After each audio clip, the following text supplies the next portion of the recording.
Hello, ladies and gentlemen, and welcome to the first ever review of Moon Knight, Episode 1. I am the dumb one, Travis Snell, and I'm joined by... The gift shop clerk, Kirklin Patzer. The Adam Harcaster, Dylan Muss. The inventory duty, Taylor Field. Taylor Field. It's time for you to wake up and give us these plugs. We got lots going on. We won't give you the whole shebang because it is late right now, but you got a new side quest out. You got the last Harry Potter retrospective out. You got the Morbius review, the most anticipated Marvel movie of the week coming out. Taylor, where can they find all that stuff when it drops? Ladies and gentlemen, you can find us with your internet connection in the search bar. GeekVerse.ca is our home base. GeekVerseCast is our Twitter, and GeekVerse is our Facebook. Yes, and everything is down below the links. We're going to find our solo feeds, where to find our podcast network, which is 6 shows a week, where to find our Patreon, our audio, our video feeds, where to like, subscribe, review, all that good jazz. But let's get into it. This is the first MCU project of the new year. I'm going to start with Dylan Musk because I got to welcome him to the jungle. This is his first midnight review. One, how you doing fatigue-wise? And then two, non-spoiler thoughts, of course. What did you think of the show? Fatigue-wise, I'm fine. I got some warm tea here, so I feel like that's just giving me a little pep in my step, so to speak. Honestly, I got to say, I've been on a real Marvel high lately. I've been taking muds through the whole MCU. We just finished Endgame, so we've watched most of them. We skipped a couple. I'll let you figure out which ones I probably skipped. It's been fun. We've been watching Loki as well, so kind of all in there. And so I have to ask though, did you actually skip Ragnarok? Ragnarok? No. Love and yes. Thunder Dark World. I skipped that one. We skipped the first 2 Thor movies, so we might go back and watch them because the new one.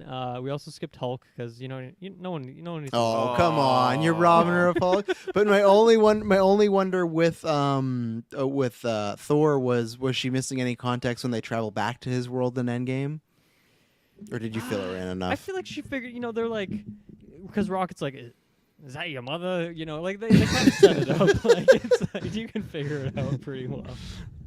Well, there you go. Well, now what do you think about this newest entry into the MCU? Wow, yeah, Moon Knight. I guess my experience with this character is really just Ultimate Alliance, so I don't really know much about the backstory. I don't really know about his multiple personalities and stuff. It's really just like this badass looking character. So going in kind of fresh on this story, and man, I have to say this first episode just amazing. Like Oscar Isaac is just so much fun in every scene. It's just very trippy, hard to follow in a good way. And I just can't wait to keep going with this and see what unfolds here. There's a lot of threads that they kind of start here and don't really go that far into the story. More just kind of setting the scene, obviously. And I just can't wait to follow all these tracks down to see what roads they go, because this is gonna be a really fun show. I'm very excited for this. Taylor Field. This was like fucking with me because I was tired and I wasn't falling asleep. But But when you thought you were falling asleep. There were moments that like quick like cuts and transitions, and I'm like, Taylor, what the fuck is going on? Like, are you falling asleep, Taylor?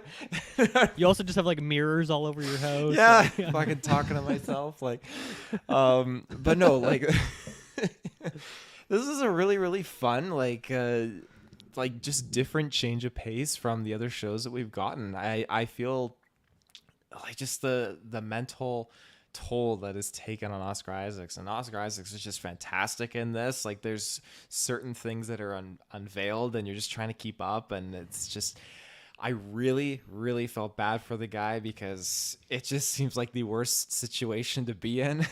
So I'm excited to talk about it. Kirklin.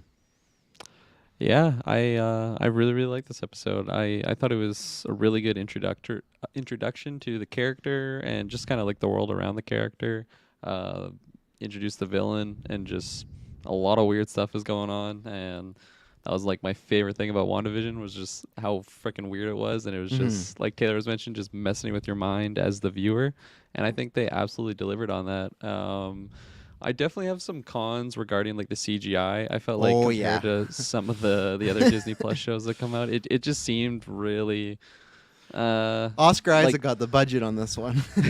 Yeah, exactly. Which is great because he does Yeah. carry the episode like so much so. You know, he's doing not really spoilery, but he's doing different accents and stuff like at different moments, and he just feels like a completely different character, which is awesome. It's so great. I'm so excited to just see what else he does with the character of Stephen Grant. And yeah, no, I think it's such a good first episode. And you know, we're doing our Halo reviews, and I mentioned on that one, it's just like, okay, this episode, it doesn't have me like wanting, or maybe not wanting, excited for the next week's episode. This one, it's like, fuck, why didn't they release 2 episodes? I just want to like fully dive in. I am pretty tired, so I don't know if I could handle 2 episodes and a review. So maybe I'm glad it is just one. But yeah, I think this one is it's exciting times that we have Moon Knight on Disney Plus now. And I like, before the episode even started, I was just thinking to myself, like, I can't believe we're starting the Moon Knight show right now. And I remember when it was first announced on stage, and just like seeing the words Moon Knight there. I'm not even like a big Moon Knight fan from the comics, but just like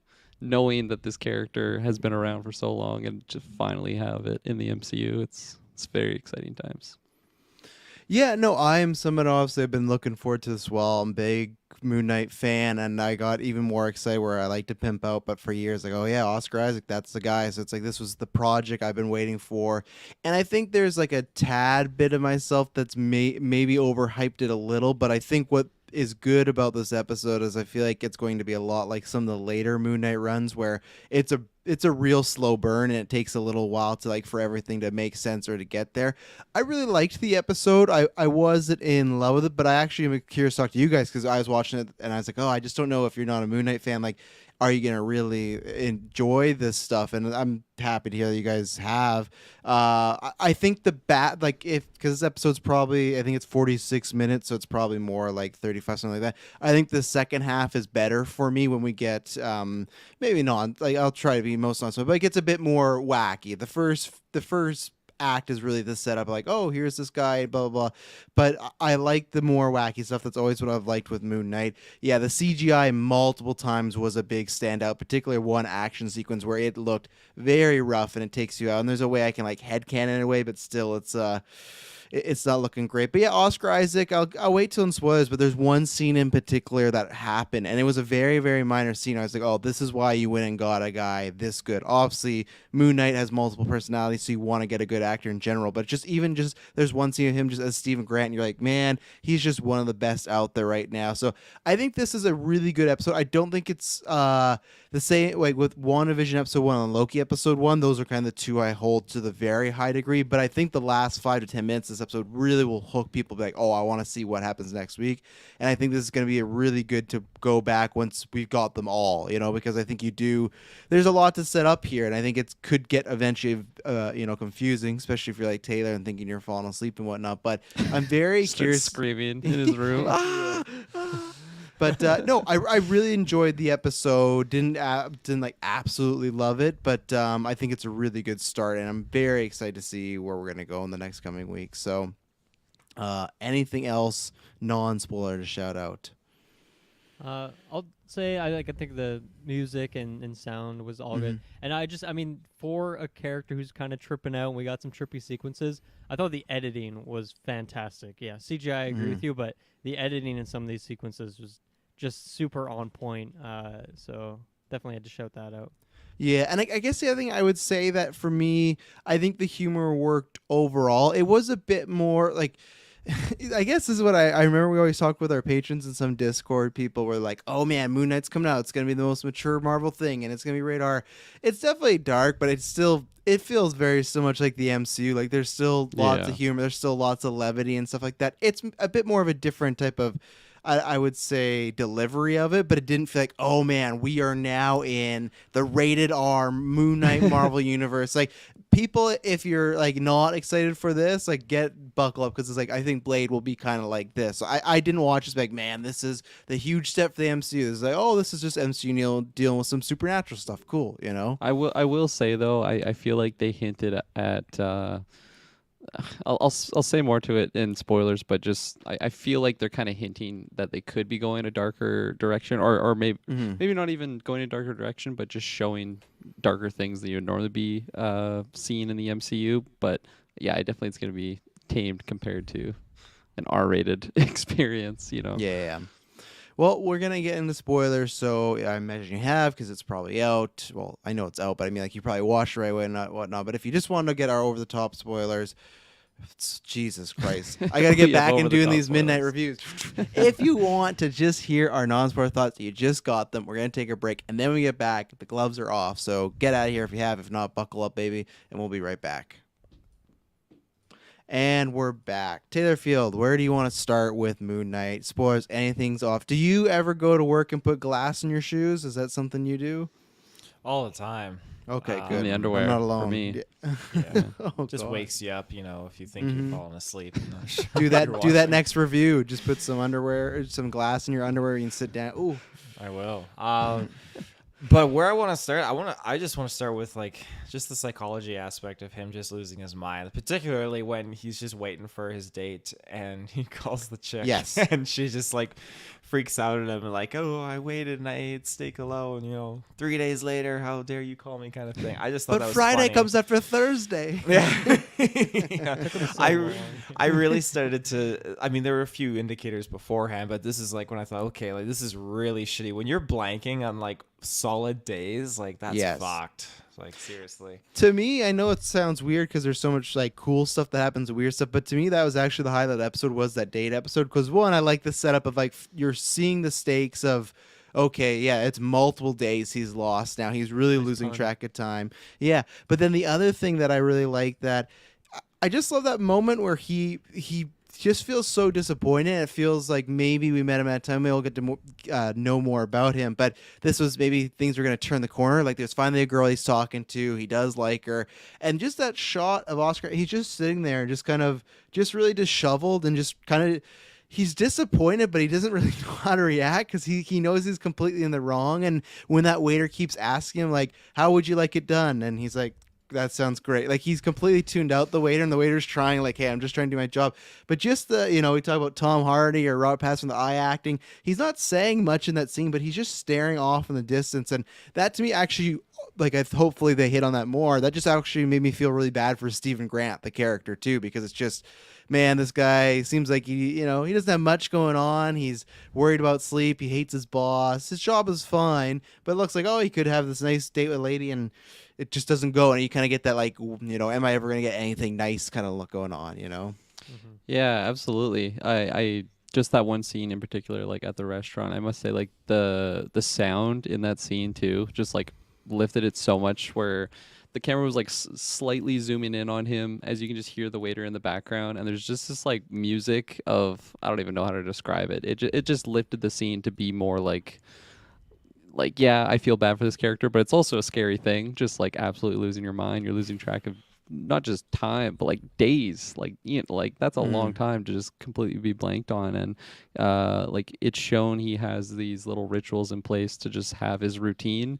But yeah, you say he's got an all right job. I feel like his life is just so, it's so hard, and a big part of he that is likes because his he just job, I can't- guess. That's what I mean. He likes the content in the job. He doesn't like the job, but he's obviously passionate about this type of history, right? Because he even absolutely. hinted he'd like to be an instructor. So that's what I mean more of he kind of likes his job, but kind of doesn't, For sure, but just his whole life being wrapped around this, for lack of a better term, mental illness, he's literally just snapping into another person in another place of the world, what was that all about? And is this just a thing that happens all the time? How is he supposed to have a happy life or raise a family if this is just his everyday? That's tragic in my eyes. And that's what he's saying to the gold guy, remember? He's it's a massive red flag. That if I go to scene sleep. was awesome. He's gotta buy his buddy. That was so good. I thought the pacing for me was really good, because this really just felt like a condensed thriller movie, and we didn't really get the ending, but at least that part in the thriller where it takes that turn and you know what you're in for at that point. And I feel like the pacing from getting 10-15 minutes of just Stephen Grant just doing his daily thing, and he's got some weird things. He's got tape on the door, he's got this thing around his ankle, he's got some sand on the ground, but he's a pretty normal guy, at least it seems like it. And the descent into just this total madness even by the end of the episode, that seems like it. How do you not make that super rushed? But I thought they did a good job of just making that work through these little digs of like the pet shop thing, and then into to that scene when he finally realizes the gravity of what's been going on, and so I really have to commend them for that. Like that must have been a lot of work in the editing room, like putting scenes in, taking things out, and just making it work for a premiere episode. Well, you mentioned Rush. H-Town Boss brings up something that I've kind of been worried about, but we'll have to see. I think the show's going to be really good, or they say I think the show's going to be really good. I really wish it was 8 to 10 episodes. I don't feel like 6 is enough for this character.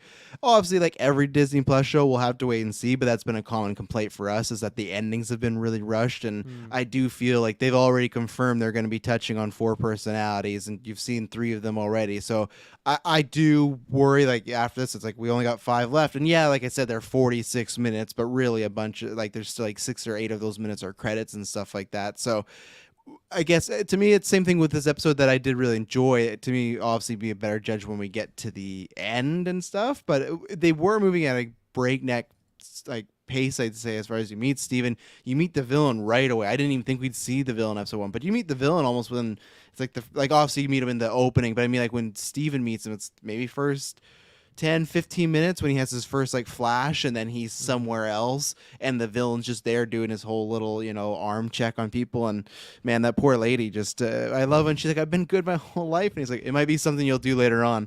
And then but he believed her. That's what counts. Yeah, but it's such a flawed system, because he's like, it might be something you do later on, but it's like, well, she doesn't get to do it because you just sucked the life out of her, so I don't know. Yeah, I wouldn't. Savage. I wouldn't be walking up there. So, I guess we could touch on it. Do you guys? Obviously, we didn't get much of him, but just little hints. We got another. I hope it's not too big. Another kind of like Hydra moment of like, oh, everybody's in on this. Everybody's working for him and stuff. So I like Ethan Hawke. I like some of the mystery they set up. As I've said before, they've taken a character from Moon Knight comics that was in only a few issues. So I think that they can do this to mix around with them. But so far, I like the intrigue. The only part I didn't like is at the museum, which I liked all the conversation they were having near the very end, and he said, I don't even need the scarab, but then cut to 2 minutes later, he was like ordering his guys to get the scarab from him. So I was kind of confused on what his motivation was in the moment, but overall I'm liking the mystique of the villain so far. Yeah, I really liked him from the get-go. I felt like the blending between his moments and just Stephen Grant's experiences was fine. I didn't feel like we spent too much time with Ethan Hawke. What's his name in the show? Arthur something? Arthur. Mm-hmm. Yeah. So I thought it was mixed well with both of them, and I feel like that whole concept of just like this cult leader where just everyone worships him basically like a deity is so freaky, because he's so charming to a sense, but also just like, I mean, it's shown pretty early that he has some sort of powers of his own, or is able to channel power in some way, shape, or form. But I think he's a fun villain, as opposed to just like a big brute guy. It's pretty interesting. Especially when he's able to like just like it seemed to follow Steven into like where the museum was. So like, because I have no idea how it works or Moon Knight related, but he like followed him from where he was somewhere in the world. So that was just really cool to me. Yeah, that shot of him on the bus when he just like the bus just drives by, but like had like a creepy feel to it, because he's just like up against the glass, like looking at Steven, and Steven's ideas, don't let anyone in the museum, and the guy's like, it's a free museum, what are you gonna do? Oh, anyone shady? He's like, well, that's kind of everybody. So it's like, my mom's calling me, I gotta go. Like, what a useless security. Taylor, go ahead, Dylan. Well, I'm intrigued by the villain, but I guess I still need a bit more of a hook to see how I'm going to feel about him. I guess I'm also curious too, just once again, I don't know the source material on this character, is what we're going to get in terms of action scenes between Moon Knight and him in the future of fighting, because it seems like he's really quite a scrawny little dude who just kind of has just armies of people everywhere who can assist him. So I'm really curious how that part of, like, maybe he turns into some Egyptian god as well and has powers. Maybe he was that dog. I don't really know what's going on. The character doesn't either. But so that's what I'm wondering as well. Is he's just going to be like the cult leader behind the shadows, or are we going to get some more confrontation face to face with him. I'm Just not a sure. lot of glass weaponry he'll just dish out, and He just Yeah. shoots glass. It's just like Kicks his foot like, take that. Yeah, no, I bet like a lot of those goons there will be for Moon Knight to beat up, and then I have a feeling if they have any fight, it's going to be very like spiritual. Like he'll have like maybe some very Maybe they'll go into like a dream realm or something, and I don't know. Do some no, like like you're not wrong. Like something heady, because there's many like one time Moon Knight had he had a fight with someone in a spaceship on his mind. Like it was Star Wars. It turned to Star Wars, and they were having like a dog fight and everything like that. So they can get pretty wild. I don't think you're gonna see Ethan Hawke Budget. driving a X-wing or anything like that fighting Oscar Isaac. But they might. I think they'll do like a Battle of the Minds sort of deal and everything like that. And Only Game says not a lot of action in the first 4 episodes relative to the other shows. We'll have to see, because I was actually surprised when we were getting the bus thing and the chase so early on. I thought we were gonna wait a little longer, so it was a relatively shorter scene. But yeah, Taylor, go ahead before we transition, because I think we have some complaints on the maybe the action scene. But Taylor, you got an Avatar reference tonight. Were you happy about that? 2 I wasn't. references. Yeah. I mean, I wasn't expecting it, Mm-hmm. but yeah, Avatar's always good. Always good. No, like, so are we just talking about like the bus scene and just, No, just like, I was gonna say the villain, because you hadn't said anything on the villain, and then we can go to the bus scene there. Yeah, he's Mark. he's not like anything super like pulling me in. Yeah, he reminds me a lot, to be honest, of the characters from why can't I remember it? Secret to The Shining, or not secret, sequel to The Shining. Oh, Dr. Sleep. Yes, he reminds me kind of like those, like that cult that kind of goes around, and just the way he kept appearing around like on the bus. I was just feeling like, is this like a psychic kind of like appearance here? Like, I don't know. He just reminded me of that group. Yeah. Um, Look out, little kids. yeah, which isn't a bad thing. I think that group is scary, and he is scary in his own way. But I guess I just need to learn a little bit more about him, because he's not so far enticing me, really. Yeah, that's fair. I'm interested in him, but I'm just more interested. Like I think they will justify it, but so far I could be like, I could take the show with just seeing Mark Spector. Like obviously he needs someone opposing him, right? And he needs to be on those adventures. But I could just take it like, I want to see what's going on with Mark and Steven and Moon Knight and Mr. Knight and stuff like that. You necessarily, I mean, you said it just then and there, but you don't need to have a nemesis in this, because I feel like throughout most of this episode, if you axed that glass slipper stuff, he literally just, like, Oscar Isaacs is literally his own enemy in this. Like, Yeah, he's I just fighting guess- with it, right? I guess it's like in transition to that, you'd have to be like, then why he's having that driving fight scene, right? That's why you need a bad guy, because you need someone to have some action in there, or like him fighting the dog, which I really like. There's one moment when he was running away from it. When he was backing at one point, they had like some sort of mummy urn, and then there was the glass, and you could see just the like faintest like reflection of the dog and stuff like that, and you could see its eyes. It was very like minor, but it was really good.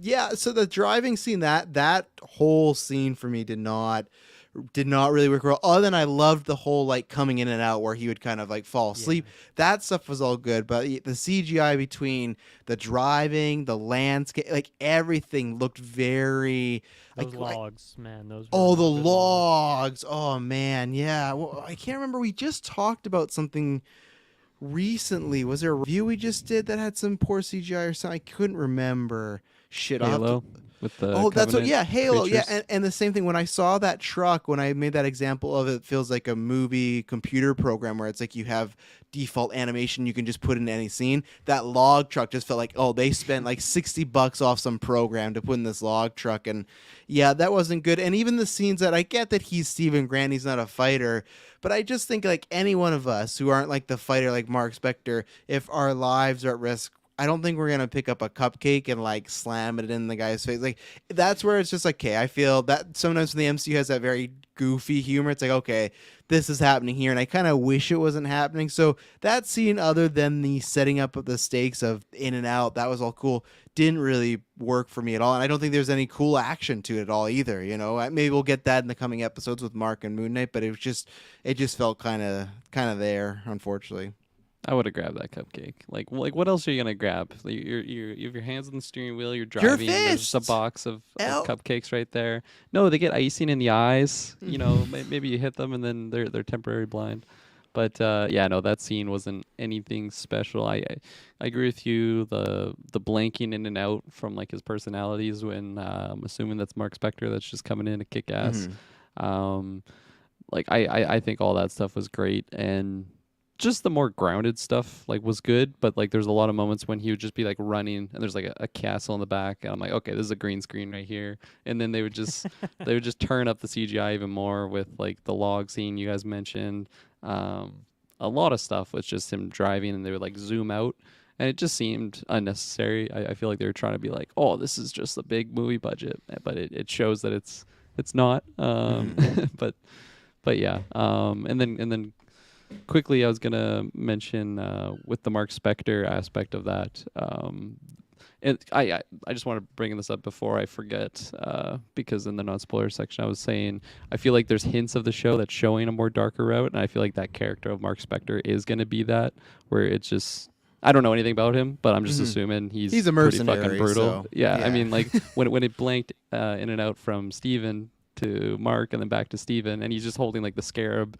That was such a bloody hand, and there's like just blood everywhere. I feel like I don't really see that much blood in the MCU. No, or they so that edited kind it of out. stood out. Or they edited it out, but not this first episode. So Yeah. I saw it. I will. Yeah, obviously the CGI is not good, but character-wise, it all worked for me because, like, when he just drops the gun or when he throws it out the window, like that kind of stuff. Because I just love this character of Stephen Grant. He's very just soft-spoken. He's, he kind of crouches over. He's obviously very sleepy all the time. He's just such a non-confrontational. Like, I don't think he's ever thrown a punch in his life, and that's why it makes sense for me that he would just freak out and throw some random cupcake and drop this gun like he's never held a gun before in his life. So that stuff, the character parts worked for me there.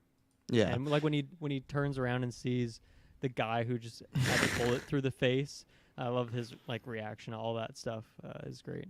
Yeah, all against that actually were kept in for the GA interested. Unfortunately, could have done without the card chase. And yeah, I think that's agree. I think we talked about the WandaVision too, where it was very weird, and then at the end, it's like, okay, now there's the big battle and everything. But Taylor, you have anything to add on the card chase? Again, like, look, I was trying to remember like trailer stuff, and I feel like again, like other parts of this episode, but like the car chase is like a big thing for the trailer. I feel like as well. Lots of the trailer was this first episode, which does Yeah. excite me. That Yeah. means there's a lot they 100%. probably haven't shown off, so that's good. But yeah, it was good. It was okay. It wasn't grand, but it was okay. And we talked about it. I don't have any idea about the glass slippers of what that may signify. I wasn't sure if it was like to make him walk almost with a limp, because if you've watched Prestige, you know, like some people, they like to, you know, portray themselves a certain way so the public maybe thinks they're weaker or older. But I don't know if it's like a punishment thing. I don't know if there's something in Egyptian, you know, history where that's a thing. That's where I definitely do know. I was sleeping at that point in class if they got to Egyptian history. So I have no theories nor knowledge of why he's putting glasses and slippers, but it can't be good. I was assuming it was like a religious ritual. My mind was going, if you see in the Da Vinci Code, that one character that has like just that like metal thing on his leg is just like a pain and punishment, and that's just like his religious ritual. So I feel like it's something along those lines. I mean, just that whole beginning scene of him like doing that ritual, having like the glass, he does that weird little like sound on the rim and then drinks the water, crushes it, like it's obviously a ritual there. I don't know if it has like I do this and then I get fireball, you know, like I don't think it's exactly like that. It's just what makes the character creepy and weird. And that first opening scene definitely showed that. So I don't know how accurate this is. Arthur's ritual of putting glass in his shoes is a form of self-sacrifice and a blood payment to Ammit. There you go. Makes sense. Fits with traditions in some religions for zealous followers to mutilate themselves as a sign of solidarity with their god. You gonna do that I'm tonight so before you smart. go to bed, Taylor? Solidarity with your god. Oh yeah, you just get blood all over Madison. Oh, we're gonna move right past that one.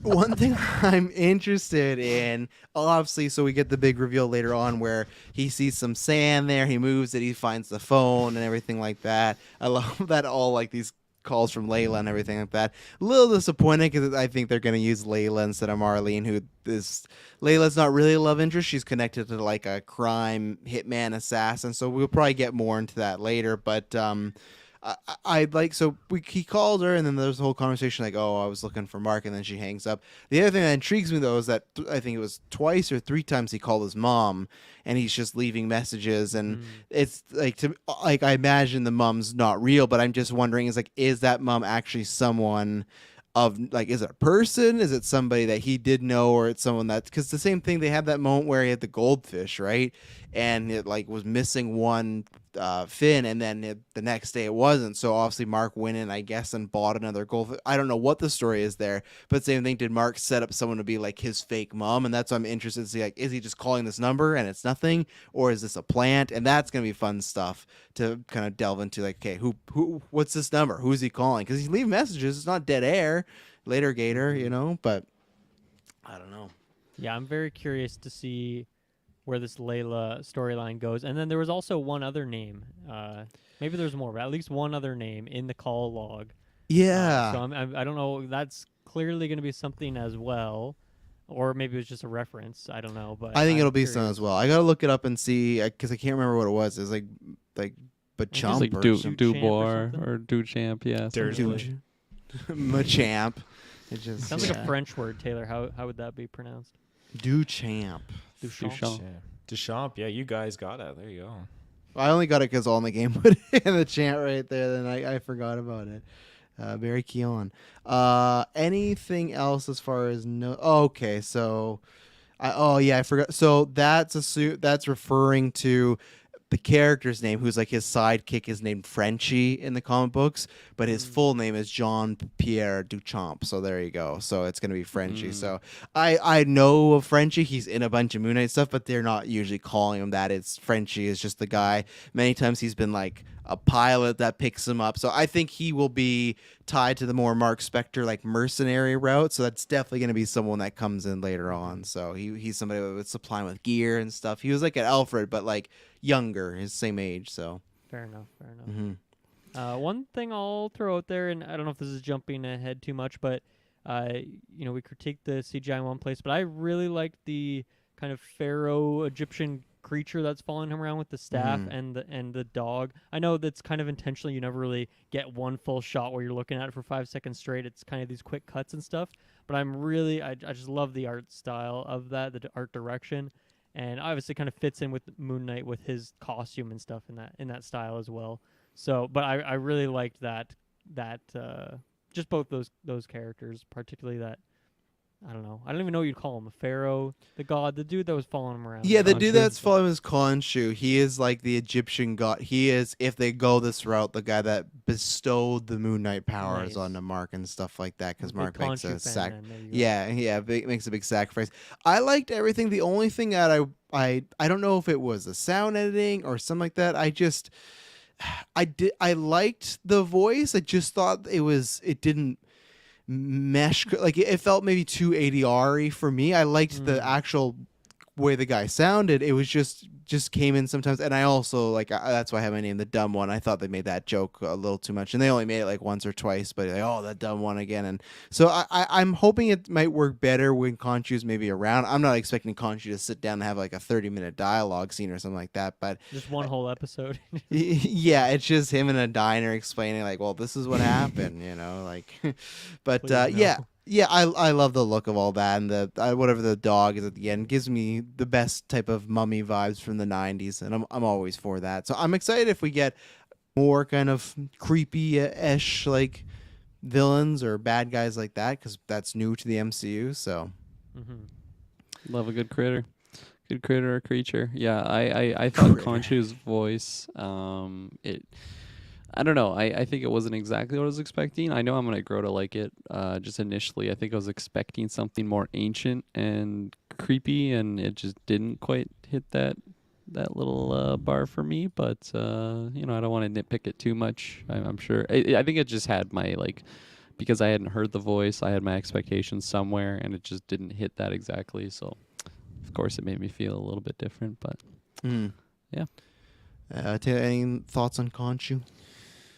Yeah, I definitely am not opposed to Conchu. Super cool.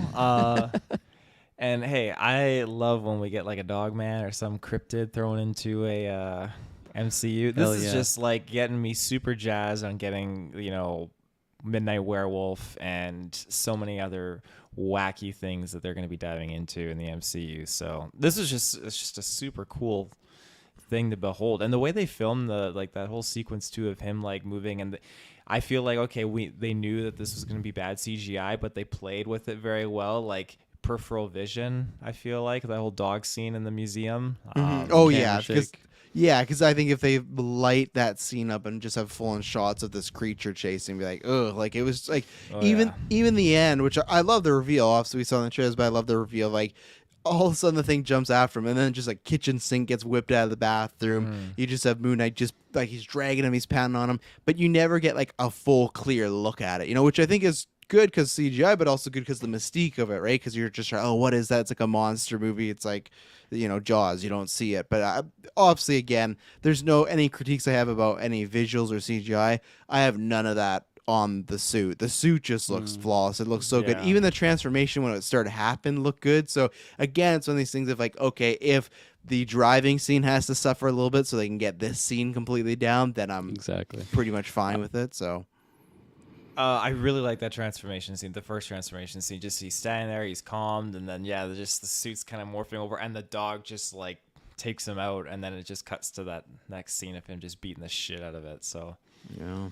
I love to just that like lead up to that transformation scene when Mark is speaking to him like in the mirror, and then it just kind of is. There's just so much going on because the creature is banging at the door and The Mark's door comes yelling flying at at him. and then Steven's kind of just like freaking out, so he's he's just kind of like yelling to himself, yelling at Mark, and then you can just see like the hieroglyphic like scripture kind of glowing like around. Like it was just a really really cool scene visually.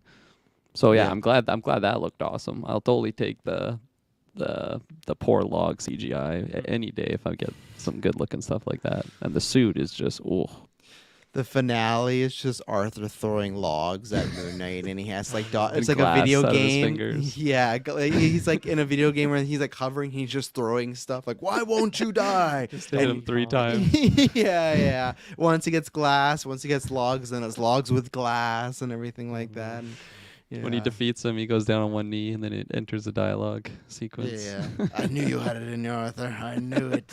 But you have I'm to your kill father. me Yeah. now. Yeah. Or I killed your father. It's one of the two, right? It always is with that reveal. I gotta ask, am I missing something here? Why is the bathroom door just like this reinforced vault? Like, what's At going the on? Museum, here? man. Yeah. I really don't know. I guess they've had some issues maybe with homeless people sleeping in there. Maybe it's a lot. Maybe it used to be the freezer and it's the bathroom now or something like that. But yeah, that was a very heavy door, or that animal was very weak. But I'm gonna say it's probably the former. Right. And, I mean, Yeah. the whole thing could have been in his head. Who knows? But And I wonder what was going on with the other employees, because there's still other employees there while it's happening. So like, was this going? And that's where I do like so far, even for a while when they played it up, the whole 2 days thing, he woke up and just thought it was a dream.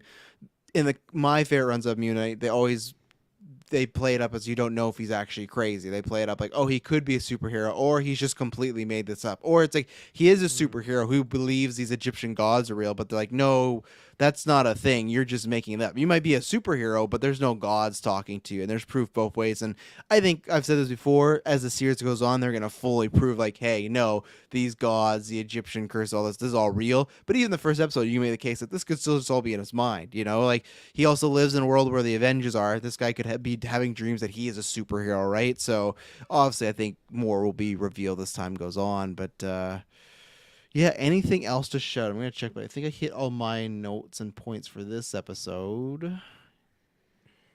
yeah, I think that's pretty much it for me. I think I mean, we kind of talked about Oscar Isaac already, but just like the goofiness that he brought to the character of Steven just really resonated well with me. Oscar Isaac's just so great. He can deliver the emotional stuff, the serious stuff, and those comedic beats. And I loved his little British accent. It was so good. It was really good. And yeah, no, I liked most of the comedy, honestly. There's that moment when he's you know, back to the bad CGI scene. But he like looks over at that old lady and she just kind of flips on the bird. It got me. I giggled. Yeah. Feel bad Ta- for that lady in the elevator. She seems pretty terrible. Yeah, she wanted to get out of there I think real that was fast. like a The fifth trailer floor? thing, right Just there. finding my contacts. Yeah. Good. Fractured Wolf says, "Is it me, or is this the first Marvel show that feels like an actual show?" And I think kind of what he's saying is sometimes the shows feel like they filmed it as a movie, but then they just split it up episodes. That's interesting. I would say overall no, because you could argue what if with the anthologiness, right, like that. But the rest of them, WandaVision definitely felt like a big movie. Falcon and Winter Soldier definitely feel like a big movie. Hawkeye, I would make that. So maybe Loki to me felt like a first episode though. When Dylan, you just watched Loki recently, right? Like that first episode, did it feel like this is a movie chopped up, or did it feel like, oh, this is a first episode of a show? I see. I don't think I really understand this Fractured Wolf's question. They all feel like shows to me. I don't get the vibe that these are movies that were then chopped up into TV shows. I haven't felt that for any of them that I've seen so far, nor Loki. Yeah. So I don't think I agree with that stance personally. So this definitely felt like the other ones to me in that sense. Definitely the first episode of a show. See, and that's where I go back as far as like you could watch this show without having seen any Marvel stuff. Oh, maybe if that's what you mean, then yes, 100%. I could agree with that. They have said before it's not going to be attached to the MCU that much, where they don't, even when they were Arthur was talking about all the things they could have avoided, he wasn't talking about the MCU stuff. I thought for sure he was going to drop the snap, and he didn't. So no, if you're talking that route, yeah, definitely this feels like it's just anything on its own and stuff like that. So Yeah. Yeah. I mean, from that perspective, I definitely agree. Yep. mm-hmm. Taylor, were you trying to say something there? I was just gonna say that as far as all these shows go, like for me personally, Falcon and Winter Soldier probably feels the most like an actual MCU show, where the other ones feel, especially Loki to me, feel like it's just this arc that's been cut into portions as a show. Yeah, Loki, the only reason I guess why the first episode to me stood out is just because it just feels like it's a pilot and it ends with like, we need your help to go get this person, you know. But like same like with WandaVision to me, that just feels like a movie just chopped up, because it's just they just bleed into one another, the episodes and everything. But well, I think that'll do it for tonight. Yeah, if you guys have anything, thoughts, I was going to say concerns, but if you have concerns, let us know. The Discord, the YouTube, the Facebook, the Twitter, all that. We'll be back for the next 5 weeks of Moon Knight. And yeah, we promise you'll not be boring. Thank you very much for listening. See ya. Peace.